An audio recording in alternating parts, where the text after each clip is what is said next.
اوکې صاحبانو اوس راشي خپل مین ټاپک له چې ټایپس اف ایسے یا کاینډز اف ایسے نه څه مراد دی. ګورئ د ایسے کاینډز یا ټایپس چې کوم دي هغه دا دي.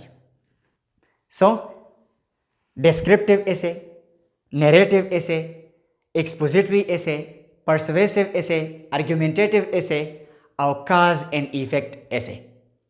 دا د ایسے قسمونه دي.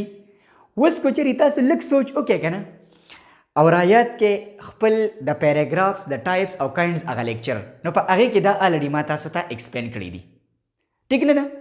مونږ به په هغې لیکچر کې دا خبره کوله چې ډسکرپټیو پیراګراف هغې پیراګراف ته ویلی کېږي چې په کوم کې د یو څیز یا د یو ځای یا د یو کس په باره کې ډسکرپشن ورکړی شوي، مطلب یو ځای یا یو څیز یا یو کس پکې ډسکرایب کړی شوي وي، نو هغې ته مونږ څه وایو؟ ډسکرپټیو پیراګراف ورته وایو. اوس چې کله مونږ د ډسکرپټیو ایسے په باره کې خبره کوو، نو ډسکرپټیو ایسے به هغه ایسے وي چې په هغې کې د یو کس یا د یو ځای یا د یو څیز په باره کې ډسکرپشن ورکړی شوي، نو هغې ته به مونږ څه وایو؟ ډسکرپټیو ایسے به ورته وایو. سمپل خبره ده که نه؟ ګوره په ډسکرپټیو پیراګراف کې خبره دا ده چې په هغې کې په یو پیراګراف کې یو څیز ډسکرایب شوی دی، او په ډسکرپټیو ایسے کې خبره دا ده چې په هغې کې به په روغ ایسے کې یو څیز ډسکرایب کړی شوي وي. بس سمپل خبره ده ښه ده. ټیک ده؟ کنفیوز کېږي پکې مه. ډسکرپټیو پیراګراف چې په یو پیراګراف کې د یو څیز په باره کې ډسکرپشن ورکړی شوی دی، او ډسکرپټیو ایسے چې په روغ ایسے کې د یو څیز په باره کې ډسکرپشن ورکړی شوی دی. څه پکې ګران دي؟ ښه اوس راشئ نریټیو ایسے له. نریټیو ایسے هغې ایسے ته ویل کېږي چې په هغې کې د پاست ایونټس په باره کې ایکسپلینیشن ورکړی شوي، یو سټوري پکې بیان کړی شوي، یا د یو کس په باره کې بایوګرافي بیان کړی شوي، نو دغې ته مونږ څه وایو؟ نریټیو ایسے ورته وایو. بیا راشي ایکسپوزیټري ایسے له. ایکسپوزیټري ایسے هغې ایسے ته ویلی کېږي چې په کم ایسے کې یو ټاپک ایکسپلین شوي وي، خو د هغې سره فیکټس اینډ فیګرز ورکړی شوي، سټیټسټکس ورسره ورکړی شوي، او یا یو پروسس پکې بیان کړی شوي، نو هغې ایسے ته مونږ وایو ایکسپوزیټري ایسے. بیا پرسویسیو ایسے.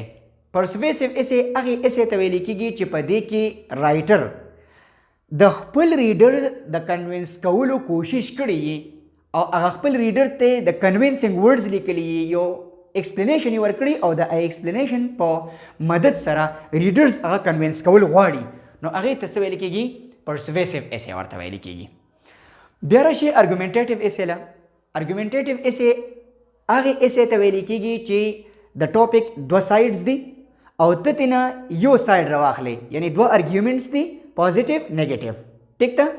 ته ترېنه یو ارګیومنټ راواخلې او په هغې باندې تو په ایکسپلینیشن سره ایسے ولیکې او هغه خپل ارګیومنټ پروف کړې، نو دغې ته مونږ څه وایو؟ ارګومنټیټیو ایسے. یا داسې هم کیدی شي چې د ارګیومنټ دواړه سایډز پکې ته بیان کړي، نو هغې ته هم ویل کېږي ارګومنټیټیو ایسے. مثال په طور باندې تا ته چا وایي چې ایډوانټیجز آف موبایل فون، یا موبایل فون از ان ایډوانټیجس ډیوایس آر ډس ایډوانټیجس ډیوایس، نو تا ترېنه یو پوینټ راواغستو چې موبایل فون ایډوانټیجس دی، او دا تا پروف کړه، دا ارګیومنټ ته پروف کو، نو دغه زموږ سره څه شوه؟ ارګومنټیټیو ایسے شوه. یا ته وایي چې نه موبایل فون ډس ایډوانټیجس دی، او دغه ارګیومنټ ترې راواغستو او ایکسپلین دی کو، نو دا هم څه دی؟ ارګومنټیټیو ایسے ده. اوکې بیا راشئ لاست ون له چې کاز اینډ ایفیکټ ایسے. نو دا هغه ایسے ده چې په دې کې د یو څیز د کاز او د هغې د ایفیکټ په باره کې، یعنی د یو څیز د وجې او د هغې د اثر په باره کې خبره شوي، ایکسپلینیشن ورکړی شوي، نو دغې ایسے ته مونږ وایو کاز اینډ ایفیکټ ایسے. په ریفټ کې مې زر زر درته ختم کو. وجه څه ده؟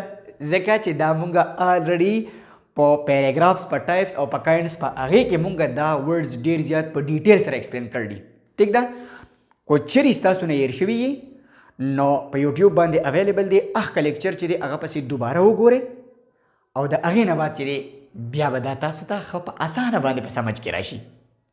ما ته کار ډېر دی ګلابه، ځکه چې اوس په دې پسې مونږ انډرسټینډ کوو څه ورته ویل کېږي، لیټر رایټینګ دی زموږ سره، سټوري رایټینګ دی، اپلیکیشن رایټینګ دی، سبجیکټ ورب اګریمنټ مونږ ته لا پاتې دی، نو کورس مونږ ته ډېر دی. په دې وجه باندې د دې په باره کې دومره ایکسپلینیشن مې درله درنه کو، الریډي مونږ ایکسپلین کړي دي.